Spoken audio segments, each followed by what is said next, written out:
everyone. We're here today with the Maryland State Bar Association interviewing candidates for Lieutenant Governor.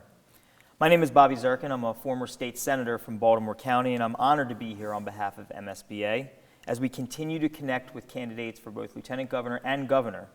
Today we're interviewing candidates here at the University of Maryland, Baltimore County, UMBC campus. As we approach the July primary election, the State Bar remains committed to our tens of thousands of members and to the public at large to connect in a nonpartisan way about the issues that matter both to the community at large and also specifically to the legal profession.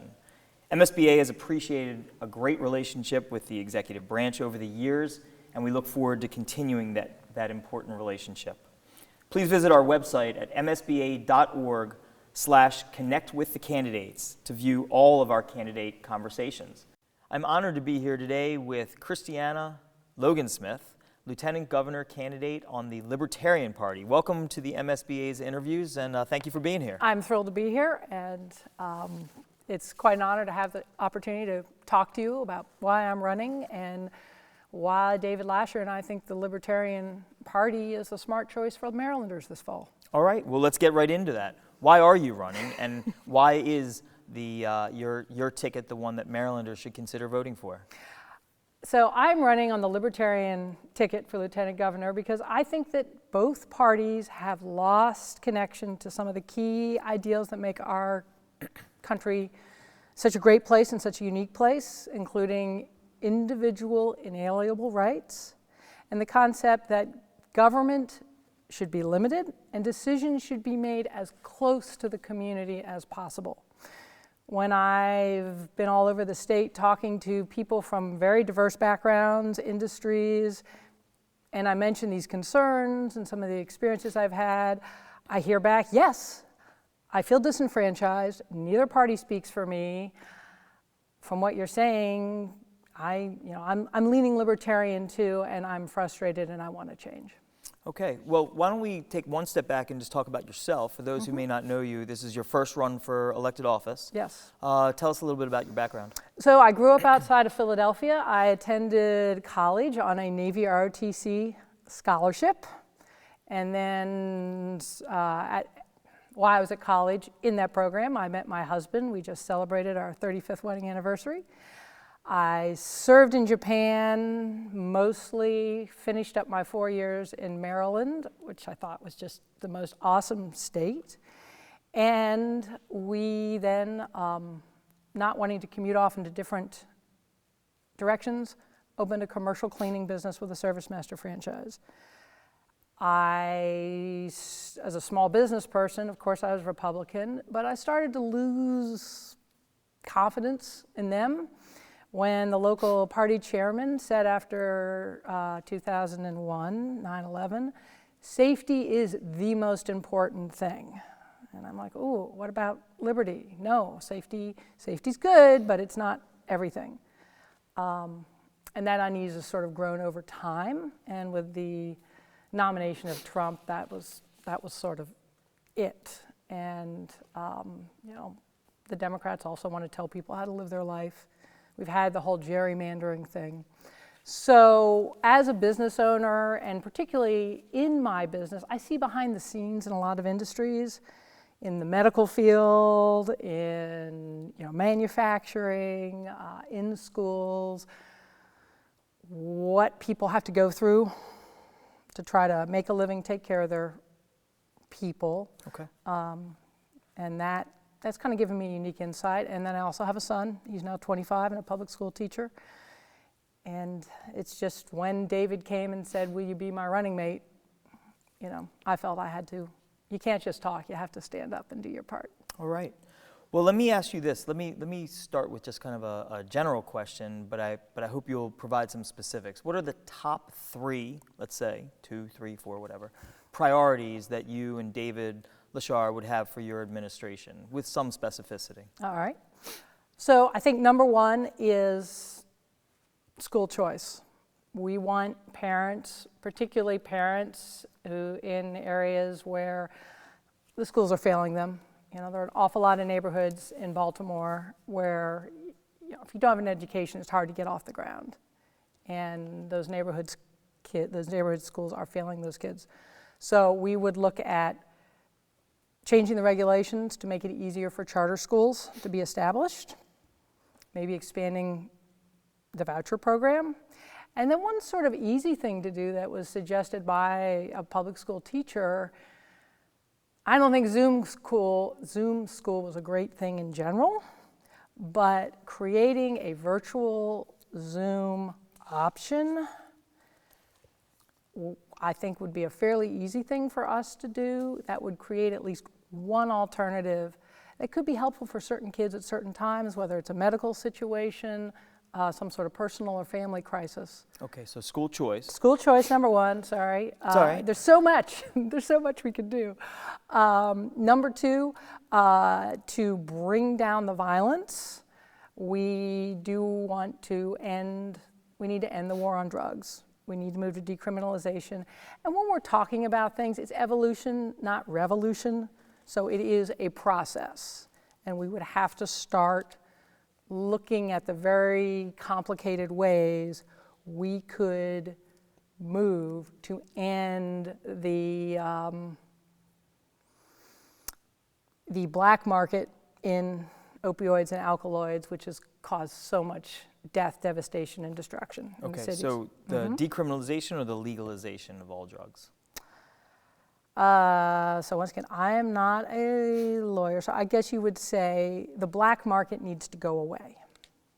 Okay. So you can tell me Okay. what's the exact right word. I'll have some follow-ups if that's okay on all please. these things. But Absolutely. And your third priority? So, and the third priority is, we think we can return some money to the middle class, to the working and middle class. We can reduce the sales tax. And I also want to look at the other ways that we have regulations out there that are just unnecessarily taking money from Marylanders and burning them. Okay. So let me start and just ask, just try to get into some details on them, and then we'll try to get through as many issues as we can today.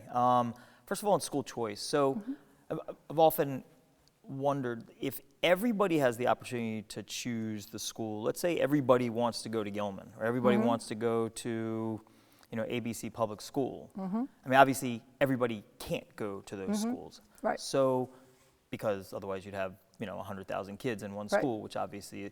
So doesn't school choice, or tell me why school choice doesn't simply kind of let the top go to top schools and keep underperforming kids in underperforming schools? Because somebody has to go to each of the schools, and unless you're telling me everybody's allowed to go to the top school, which obviously is practically impossible, how does that actually work? So if the money follows the kid, that doesn't mean that they're all guaranteed. Like you said, there are only a certain number of seats. But first off, But the money does follow the kid. Well, it would under this. In a school choice scenario, the money would follow the kid as opposed to right now, the money goes to your neighborhood school. And if you live in that catchment area, you go to that school or you find some other way to fund your child's education. Now, people of means can choose to send their kid to a private school. And even then, they can't all go to Gilman, right? There are only a limited number of seats. If you had, with school choice, if you are going to, first off, when there's competition, if the kids are no longer going to public school 15, because let's say in that particular one, it's a particularly dreadful school, and almost all the kids leave, then to charter schools, other public schools where there are seats available. Yes, it's going to be sad that there's still some kids there, but that school will either improve, like we all say we do in the market through competition, or in that charter school where those kids are going, will get bigger, and as there is more drive for it, it will be able to have more seats. Okay. And complicated questions, obviously. It's all right. Complicated topics. And I'm going to do my best, considering, like you said, I'm a business person and a mom. I'm not a political Well, you're running for one. I am. I'm not a. So- I'm not. Yes. So under the legalization or decriminalization, Right. one makes it a civil offense, one of them just makes it completely legal. The issue has always been with decriminalizing certain drugs is how do you entice individuals to get into treatment, which obviously you don't want people without treatment. That's the whole purpose. The is whole drive people purpose, right? But the criminal justice system, through the 8507 program and things like that, gets individuals into treatment through the criminal justice system. It's not lock them up because somebody has an addiction. So if you simply legalize it, and everybody's allowed to just do drugs and sell drugs and so forth on the streets, how do you get individuals who are reticent to get into treatment programs, which is obviously critical? Okay, so first off, David and I are not planning to legalize selling of these dangerous drugs on the street. They would only be available through, these are powerful substances, some sort of system of dispensaries, pharmacies, and at that point, so you're somebody who unfortunately has a heroin addiction. You would have to get a script, and then you would be able to go and purchase the heroin if that's what you wanted to do. And at that same time, when you're at that place, we can be constantly offering the help. And criminal acts associated with it, such as shoplifting to support your drug habit, are still going to be just as criminal. And so unfortunately, we know a lot of people with these problems are still going to end up with the criminal system. But a lot of the big thrust there is when we had prohibition from alcohol, we had gunfights, Al Capone, right? The machine guns. We legalized it, we limited it. Even in Maryland now, I can't buy alcohol at my supermarket. I certainly can't buy it from some kid standing on a street corner. And we no longer have the gun battles. When's the last time we had a gun battle over a truckload of whiskey? But pharmacies can't sell, it's federally prohibited, and you can't have a private market for drugs at this point. So I'm not sure I understand if possession is completely legal, but the selling of drugs is illegal. Again, the question is, how do you get individuals to get into treatment if you don't have something hanging over their head in the criminal justice system? That's how a lot of addicts end up into treatment programs, is because of the fear or the need to stay out of jail through the 8507 or what have you. Well, so first off, if you're a completely functional, a couple of things there. Number one, nobody's getting referred to treatment by their corner dealer right now. Two, we already have experience with setting up the cannabis dispensaries, which kind of can give us, we've done baby steps here. We've got a way to work on this. Number three, if you are a perfectly functional addict, right? Holding down a job, paying for your required substance, etc., should you be in jail? I'm just asking questions. That's okay. Okay. The question, I guess, was rather how do you end up? But and so that's the thing. I'm not sure. I don't see any point to any more than we don't lock up alcoholics either until they commit a crime. And when they're in front of the judge, why did you unfortunately crash into that other person's car, causing, we hope, nothing but property damage? Well, the cops say they were drunk, and they typically then get treatment as part of their thing. If an addict is a perfectly functioning member of society, I don't see the need to lock them up. Okay. Now, as soon as we've got property crime,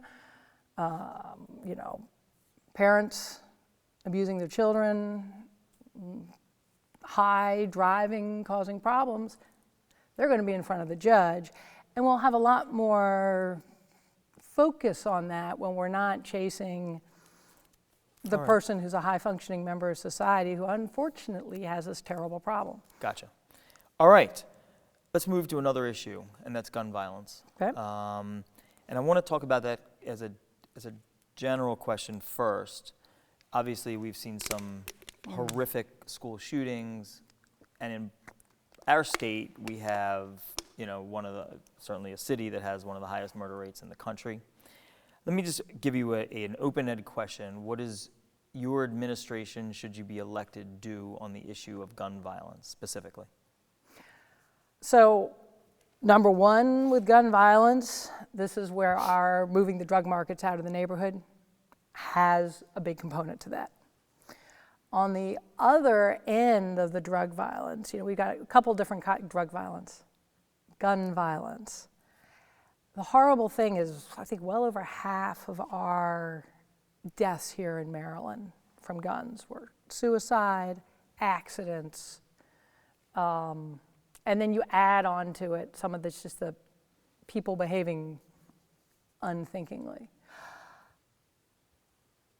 When my son was at Annapolis High, he had to take a class that covered sexually transmitted diseases so that if he should encounter one, he'd know what to do. If he, drugs, if he encountered them, right, he'd know the dangers and everything else. I've started talking about trying with different, voters I speak to, the concept of adding a gun safety unit. And I kind of expected more pushback than I got talking to pastors in poor neighborhoods, parents, teachers, retired policemen, people who are hunters, who've been in the military. You receive a lot of gun safety training, and it leads to you knowing how some things should be done, and it gives you a certain set of reactions. I often think about the horrible case we had in Annapolis where two teenagers, I think one's 16, one's 17, they just spent the night together. She's sitting in her bed, and he's dancing around showing off his new toy, which is a revolver, and while he's waving it around, he shoots her by accident. And, it's no guarantee, but maybe if there had been a unit in that young girl's high school, she may have had, to be able to say, and I don't remember the two individuals' name, she might have said, Johnny, is the safety on that thing? You never point a gun at a person. Or a lot of us have experienced our kid coming home from school and harassing us about recycling. Don't put that can in the trash can, that's recyclable.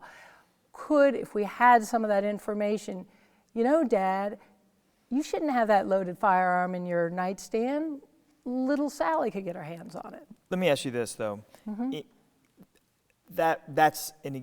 That's one specific case. In the city of Baltimore, we're looking at 350 murders this year and mm-hmm. over 1,000 non-fatal shootings. Mm-hmm. I guess my question really was geared towards what do you do specifically in the short term mm-hmm. and in the long term, obviously education and jobs and things of that nature, but in the short term, while thousands of families are suffering mm-hmm. because of an epidemic of gun violence. What does your administration do on that specific issue? Obviously, Governor Hogan had his plans, the legislature has done its stuff, there's been funding issues. My question to you is, what do you do specifically on that issue? I am talking specifics, both removing the money and the culture that comes with the turf battles and the drug gang wars is part of it. In the education, not that long ago, I was at a forum in Dundalk, Mount Zion Baptist Church, and driving up there right off of, Bronig Highway, passed through some, what I suspect is subsidized housing. And I was sitting there talking to a pastor. I said, how many houses around here do you think that we pass through have guns in them? And he said, probably 8 out of 10. So that education thing, number one, and removing that money, don't underestimate those. Okay. In the wake of one specific issue, which is going to be a hot button issue, as I'm sure you're aware, in this coming General Assembly, is based on what the Supreme Court just did, not on abortion issue. That was the second of the two, which we'll get to in a second, but on the issue of guns, where they threw out the New York law. Mm-hmm. So New York's law is, you may know, is almost identical, certainly quite similar to Maryland's law. So now that Maryland's law has essentially been tossed on the issue of concealed carry and permitting and how that all works, what do you do? So my understanding is, so Maryland has been, and by the way, Maryland has a number of very sensible gun laws. 18-year-olds cannot walk out in Maryland and buy a high-capacity rifle. They cannot go out and buy a handgun. Doesn't seem to control the number we have on the streets and the number of 18-year-olds we have waving them around, but at least we do have some good laws there. So Maryland has been a may issue concealed carry permit thing. And what I think the New York law is, what the Supreme Court's findings, this just may mean that we need to move to a shall issue. If you meet the criteria, and those criteria including training,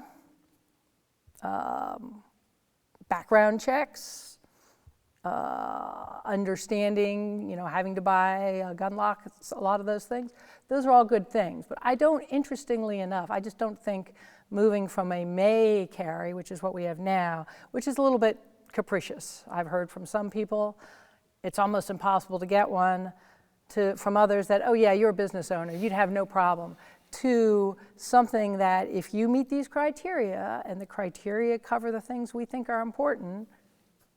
But are there anything that's not in Maryland law that your administration would put into Maryland law, or do you think that the law simply by, the Supreme Court obliterates our may issue law?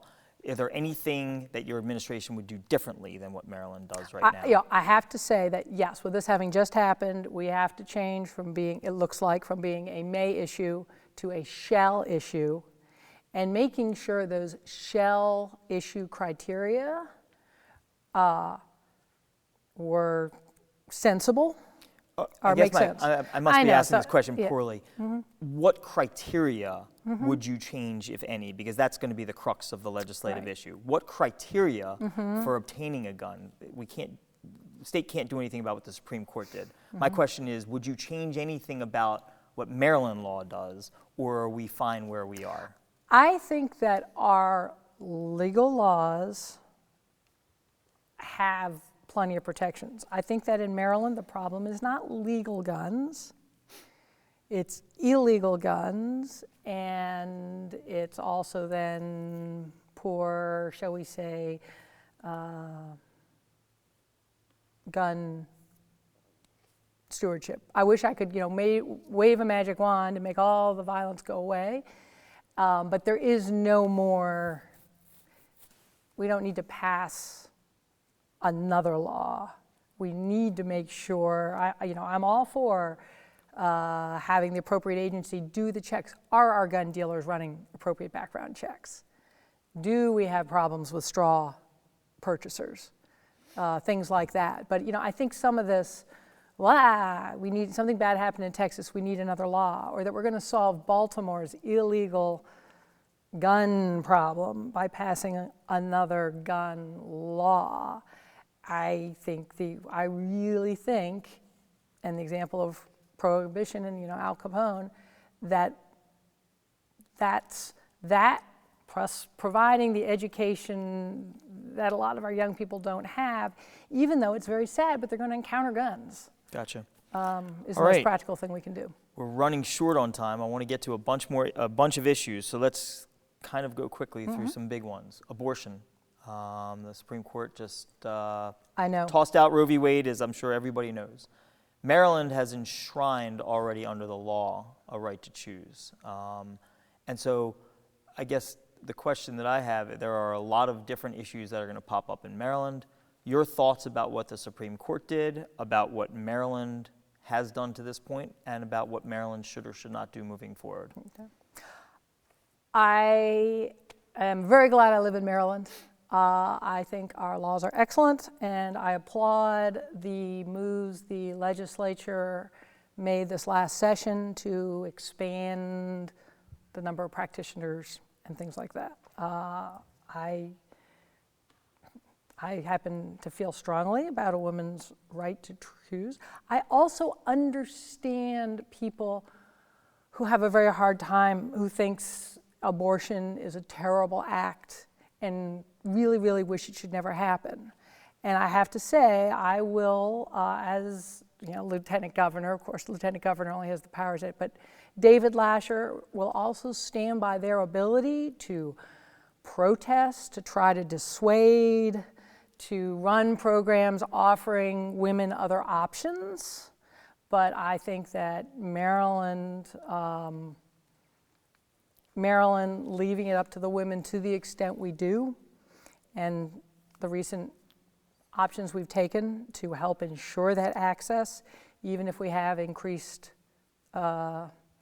demand coming from other states, are to be applauded. Do you think the Supreme Court made the right decision? It's sort of funny. I know that years and years and years ago, having listened to people who I trusted and done my best probably as a college student, I have known for decades that Roe was on shaky legal ground.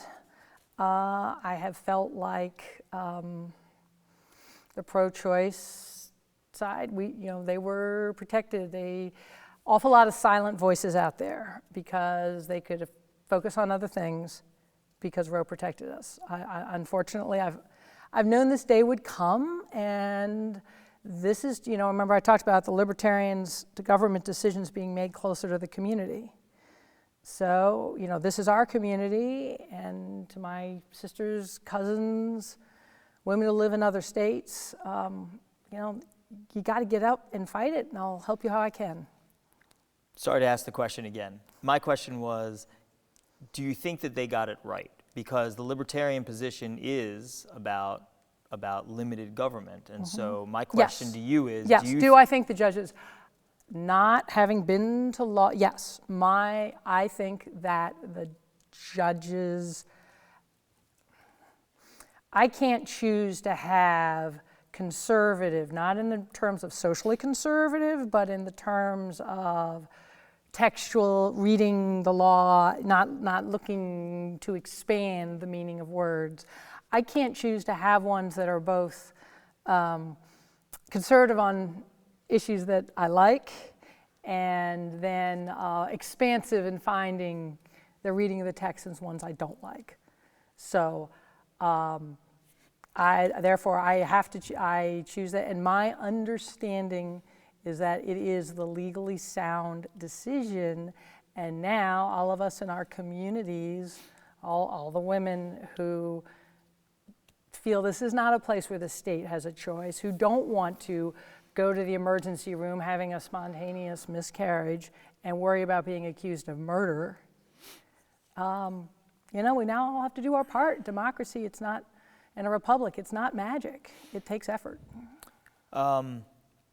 Fracking ban. Maryland has a fracking ban in place. Maryland does have a fracking ban in place, and I have not thought about this one terribly philosophically, but I'm certainly okay with it. We don't need to frack. Okay.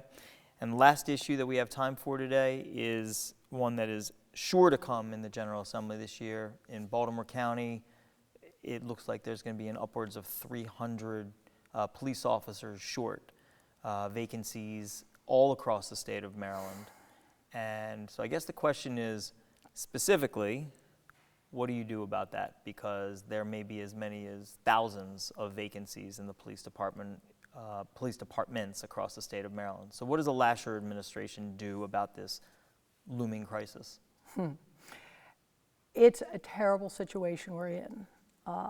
Unfortunately, some bad apples in the barrel have spoiled it for a lot of folks, spoiled it for everyone, and we now have to rebuild that trust. What are the specific measures we can take that both increase, one of the three things we're running on: opportunity, accountability, and civility. Accountability and civility are both parts of that. I think the communities who are being impacted by the lack of police are going to have to show their, yes, we don't want the bad guys, we want the good guys, and we know some of you are good guys. There are probably going to have to be increases in salary, and we do have more accountability measures coming on that should help, like cameras. I own a janitorial business. I love cameras because a lot of the times they exonerate us. And I think a lot of, with these more accountability measures and the cameras and so forth, I think a lot of times they're going to exonerate the police. I also think the media, and some of this is just bully pulpit stuff. The media's got an important job too, not to prejudge. Something happens, do not prejudge. Do not go out on the airwaves or on Twitter or whatever, screaming how you know it had to have been the policeman's fault, or that it had to have been the other person's fault.